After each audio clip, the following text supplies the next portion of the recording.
Hello students. स्वागत है आपका आर्यभट्ट इंजीनियरिंग ई पाठशाला में।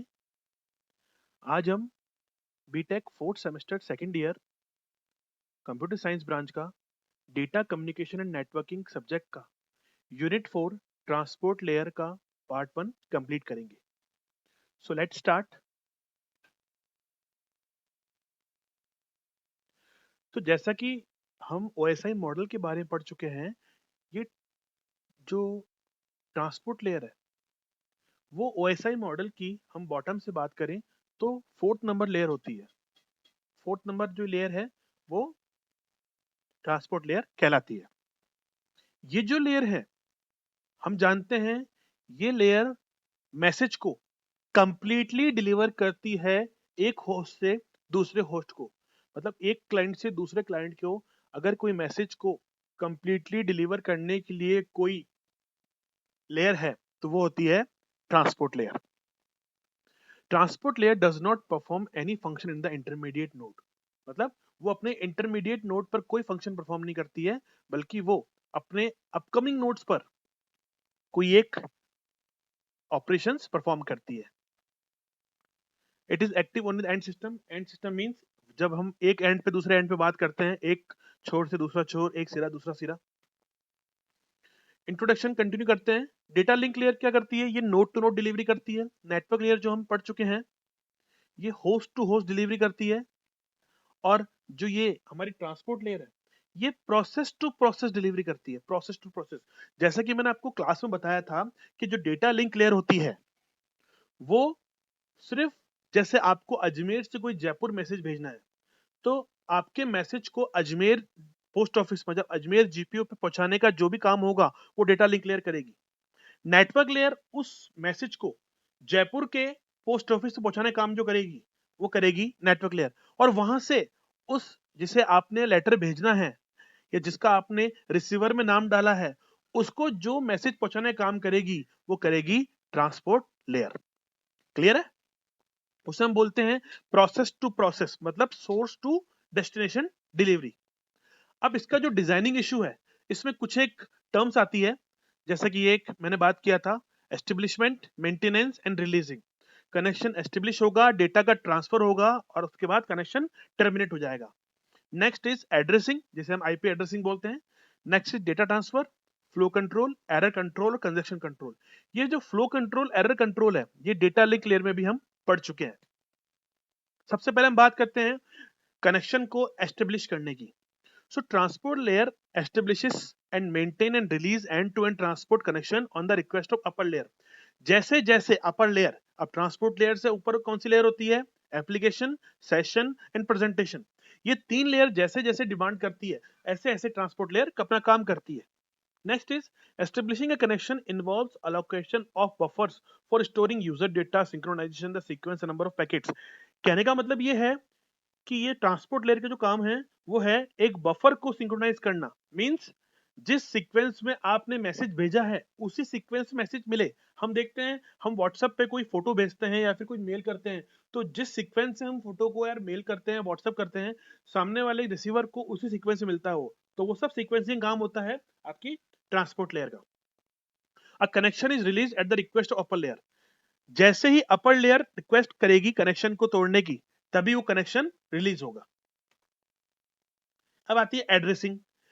इन order to deliver the message from one process to another an addressing scheme is required. मतलब एक मैसेज को एक सोर्स से दूसरे डेस्टिनेशन पर डिलीवर करने के लिए एक प्रोसेस चाहिए होता है, उसे हम बोलते हैं एड्रेसिंग। अब वो प्रोसेस क्या होता है वो देखते हैं। In order to identify the correct process out of the various running processes, transport layer uses an addressing scheme called port number. जो पोर्ट नंबर टर्म इंट्रोड्यूस हुआ है वो ट्रांसपोर्ट लेयर से इंट्रोड्यूस हुआ है। हर एक मैसेज में एक टिपिकल पोर्ट नंबर होता है, तो उससे ये डिसाइड होता है कि वो मैसेज किस यूजर के पास जाना है। Each process has a specific port number. आप देख सकते होंगे आपके, जब आप IPv4 IPv6 कॉन्फ़िगर करते हैं अपने मोबाइल के अंदर तो वहां पे एक पोर्ट नंबर का ऑप्शन आता है। अब हम बात करते हैं transport layer design issue, data का transfer. So transport layer breaks user data into smaller units. जो भी डेटा बॉटम से अप या टॉप से अप जा रहा है उसको ट्रांसपोर्ट लेयर क्या करती है, छोटे छोटे टुकड़ों में बांट देती है और उसके बाद उन टुकड़ों के ऊपर अपना एक हेडर पुट कर देती है जिसे टीपीडीयू बोलते हैं, ट्रांसपोर्ट लेयर डेटा यूनिट, टीपीडीयू। ध्यान रहे, ये जो आपके अपकमिंग पीएसयूज होते हैं उनमें इसकी फुल फॉर्म पूछ ली जाती है, टीपीडीयू। क्या करता है ये, transport layer breaks user data, मतलब आपके जो डेटा आ रहा है ऊपर से उसको छोटे छोटे सेगमेंट्स में बांट लेगा और फिर उसमें हर एक अपना हेडर पुट करेगा और उस हेडर क्या कहलाता है, TPDU. The TPDU is handed over to the network layer for its delivery to destination. मतलब अब क्या होता है, ट्रांसपोर्ट लेयर के डाउन में कौन सी लेयर होती है, नेटवर्क लेयर। तो वहां से क्या होता है, उस मैसेज को नेटवर्क लेयर को हैंडओवर कर दिया जाता है top to bottom. The TPDU header contains port number, sequence number, acknowledgement number, checksum and other fields. अब TPDU header में क्या क्या चीजें होती है, पोर्ट नंबर, सीक्वेंस नंबर की मतलब ये मैसेज की सीक्वेंस जाएगा, एक्नॉलेजमेंट नंबर मतलब कि ये कहां से आ रहा है, और चेकसम मतलब उसमें कोई एरर तो नहीं है। याद रहे इन सब का सीक्वेंस, पोर्ट नंबर उसका एक मतलब ये बताया जाता है कि वो किस पोर्ट से एड्रेस हो रहा है, सीक्वेंस नंबर मतलब वो किस सीक्वेंस से आ रहा है 1 2 3 4, एक्नॉलेजमेंट नंबर मतलब वो कहां से आया है और सक्सेसफुली डिलीवर हुआ या नहीं है, और चेकसम मतलब एरर। अब आता है ट्रांसपोर्ट लेयर डिजाइनिंग इशू। हम बात करते हैं फ्लो कंट्रोल। फ्लो कंट्रोल यहाँ पे वही चीज है जो हमने डेटा लिंक लेयर पढ़ी थी, मतलब जितनी कैपेसिटी सोर्स की है उसी फ्लो का डेटा डेस्टिनेशन के पास भी जाना चाहिए। मतलब डेस्टिनेशन की कैपेसिटी सपोज कीजिए 10 एमबीपीएस है, तो सोर्स से अगर 100 एमबीपीएस जाएगा तो 90 एमबीपीएस वेस्ट हो जाएगा। या फिर हम बात करें, सोर्स 10 एमबीपीएस 100 एमबीपीएस दे रहा है और डेस्टिनेशन खाली 10 एमबीपीएस ही ले रहा है, तो 90 एमबीपीएस वेस्ट है। तो जितनी कैपेसिटी सोर्स की है वही कैपेसिटी डेस्टिनेशन की भी होनी चाहिए। अब आती है error control. Transport layer also provides end to end error control facility. ये एंड मतलब एक छोर है। Transport layer deals with several different types of error. कौन कौन सी एरर होती है देख लीजिए। Error due to damage bits, आपकी बिट्स जो डैमेज हुई है, जो हमने सीआरसी पढ़ी थी। Error due to non delivery of TPDU, कुछ ट्रांसपोर्ट डेटा यूनिट्स डिलीवर नहीं होते हैं, कुछ डुप्लीकेट भी हो जाते हैं और कुछ गलत डिसीजन पे चले जाते हैं, गलत डेस्टिनेशन पे चले जाते हैं। अब आता है कंजक्शन कंट्रोल। कंजक्शन किसे कहते हैं, जैसे कि हम देखते हैं कि हमारा जो शहर का जो सबसे मेन चौराहा होता है, कभी कभी वहां बहुत जाम लगते हैं। तो जाम क्यों लगते हैं, वहां पे बहुत सारे लोग सेम जगह जाने की कोशिश करते हैं और उनमें से कोई भी नहीं जा पाता है, तो उसे कहते हैं कंजक्शन। और उस प्रोसेस को दूर करना उसे कहलाते हैं कंजक्शन कंट्रोल। अब हम बात करते हैं कि ट्रांसपोर्ट लेयर की सर्विस कौन कौन सी है। ट्रांसपोर्ट लेयर की दो तरह की सर्विस होती है, कनेक्शन ओरिएंटेड सर्विस और कनेक्शन लेस सर्विस। जैसे कि हम जानते हैं, कनेक्शन ओरिएंटेड सर्विस हमारी लैन हम बोल सकते हैं, जो हमारा लोकल एरिया नेटवर्क होता है वो कनेक्शन ओरिएंटेड सर्विस होता है, और कनेक्शन लेस सर्विस जो होती है वो हमारा वाईफाई, हॉटस्पॉट एक्सेट्रा। मैं बात करता हूँ कनेक्शन ओरिएंटेड सर्विस की। In connection oriented service a connection is first established between sender and receiver. Obviously बात है, सेंडर और रिसीवर के बीच में कनेक्शन बनेगा तभी आगे जाके उनके बीच में डेटा ट्रांसफर होगा। Then transfer the user data packets takes place, at the end connection is release. ये जो तीन स्टेप है ये आपको याद रखने हैं। सबसे पहला, सॉरी आगे हो गया है, in connection oriented service connection is first establish, सबसे पहले कनेक्शन एस्टेब्लिश होता है, दूसरा फिर डेटा का ट्रांसफर होता है, और तीसरा कनेक्शन रिलीज होता है। The connection oriented service is generally reliable. हमेशा वाईफाई डेटा से ज्यादा लैन के डेटा को रिलायबल बोला जाता है। Transport layer protocols that provides connection oriented services TCP और एससीटीपी। अब बात होती है कि कनेक्शन ओरिएंटेड सर्विस कौन सा प्रोटोकॉल देता है, that is TCP, transmission control protocol. ठीक है, वो टीसीपी आईपी मॉडल अलग है, ये टीसीपी प्रोटोकॉल अलग है। ठीक है, तो कनेक्शन ओरिएंटेड चीज में हमने क्या देखा, पहले connection establish, then data transfer, then connection release, और ये क्या होता है, रिलायबल होता है। अब बात करते हैं कनेक्शन लेस। कनेक्शन लेस के अंदर क्या होता है, मैंने आपको बताया, उसमें packets are sent from sender to receiver without establishment of connection. मतलब यहाँ पे कोई मीडियम नहीं होता है और यहाँ पे कोई एस्टेब्लिशमेंट भी नहीं होता है। In such service packets are not numbered, यहाँ पे कोई पैकेट्स नंबर भी नहीं होते हैं, data bus free to air होता है, हम बोल सकते हैं free to air. The packets may be lost, corrupt, delayed और disordered. Connectionless services unreliable. Obviously बात है, वाईफाई कंपेयर टू लैन के मुकाबले अनरिलायबल होता है। और यहाँ पे जो प्रोटोकॉल यूज होता है उसे बोलते हैं यूडीपी। यूडीपी का मतलब क्या होता है, यूजर डेटाग्राम प्रोटोकॉल। अब हम बात करते हैं ट्रांसपोर्ट प्रोटोकॉल के एलिमेंट्स क्या क्या होते हैं। तो सबसे पहला होता है एड्रेसिंग। मैंने आपको बताया था एड्रेसिंग, जहां पे हमने फिजिकल एड्रेसिंग या पोर्ट एड्रेसिंग बोलते हैं, in order to deliver data from one process to another address is required. Obviously बात है, अगर मुझे कोई लेटर अगर भेजना है एक शहर से दूसरे शहर में, तो मुझे जिसको भेजना है उसका एड्रेस पता होना चाहिए, और जहां मैं रहता हूं मुझे उसका भी एड्रेस पता होना चाहिए। वैसे ऑब्वियसली बात है, जहां मैं रहता हूं मुझे उसका एड्रेस पता होगा, रेयर टू बी फाउंड ऐसे नंबर होते हैं। In order to deliver data from one node to another MAC address. अभी मैक एड्रेस जो होता है, जो हम हमारी यूनिट फर्स्ट में देख चुके हैं, मीडिया एक्सेस कंट्रोल, ये फिजिकल एड्रेस होता है। Such an address is implemented A data link layer is called physical address. मैंने बताया था आपको, मैक एड्रेस जो होता है, जो फिजिकल एड्रेस होता है, जो कि डेटा लिंक लेयर पे काम करता है। अब मैंने बोला कि in order to deliver data from one network to another IP address is required. अब हमने बात करी थी, जब हम सेम नेटवर्क पर करते हैं तो हमें आईपी एड्रेस की रिक्वायरमेंट नहीं होती है, हम लाइन से काम कर लेते हैं। बट जब हम एक नेटवर्क से दूसरे नेटवर्क पे आते हैं with the help of router, तो वहां पे हमें आईपी एड्रेस की रिक्वायरमेंट पड़ती है, उसे हम कहते हैं लॉजिकल एड्रेसिंग। सो हमने एक डिफरेंस जाना लॉजिकल एड्रेसिंग और फिजिकल एड्रेसिंग में। जो फिजिकल एड्रेसिंग होती है वो आपकी डेटा लिंक लेयर में होती है, जो सेम नेटवर्क पे। और जब हम दो नेटवर्क डिफरेंट डिफरेंट नेटवर्क काम करते हैं, तो वहां हमें लॉजिकल एड्रेसिंग की जरूरत पड़ती है, जो कि नेटवर्क लेयर में होती है। Okay.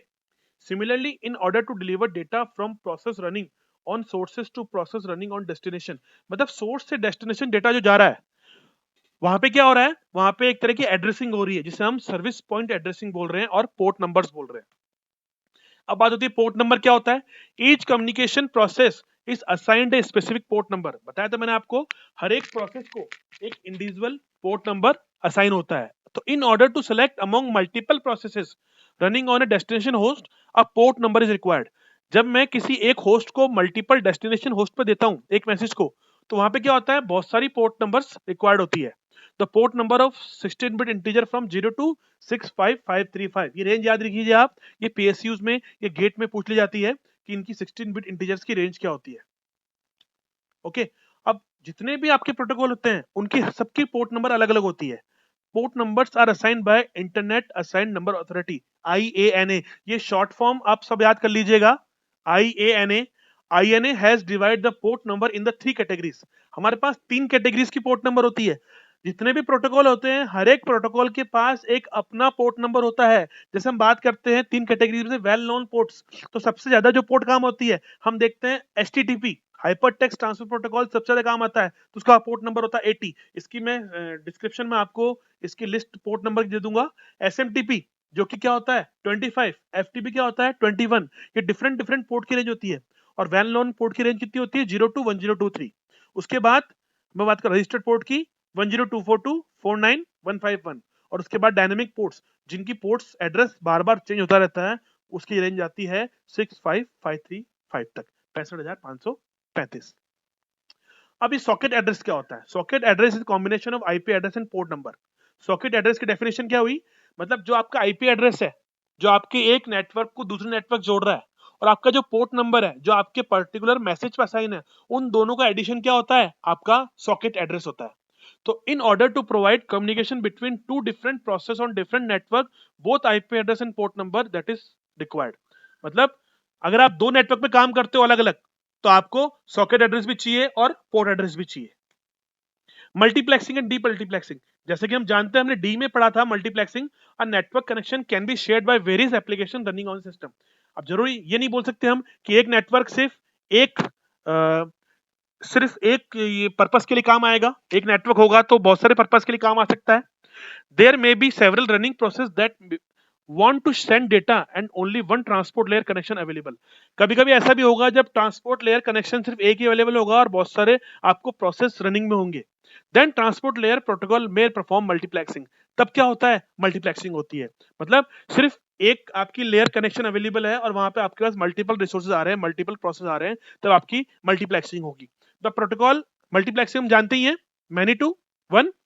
The protocol accept the messages from different processes having their respect port number and header to them। कहने की बात वही है, अगर ट्रांसपोर्ट लेयर कनेक्शन आपके पास एक है और मल्टीपल आपके पास प्रोसेसेस आ रहे हैं, तो वहां पे क्या होगा, वहां पे आपकी मल्टीप्लेक्सिंग की रिक्वायरमेंट होगी। मल्टीप्लेक्सिंग हम जानते हैं कि 2 की पावर n पे काम करती है। अगर मैं 3 इनपुट देता हूं, तो मुझे 2 की पावर n मींस 2 की पावर 3 मींस 8 इनपुट्स मिलेंगे, आउटपुट मिलेंगे।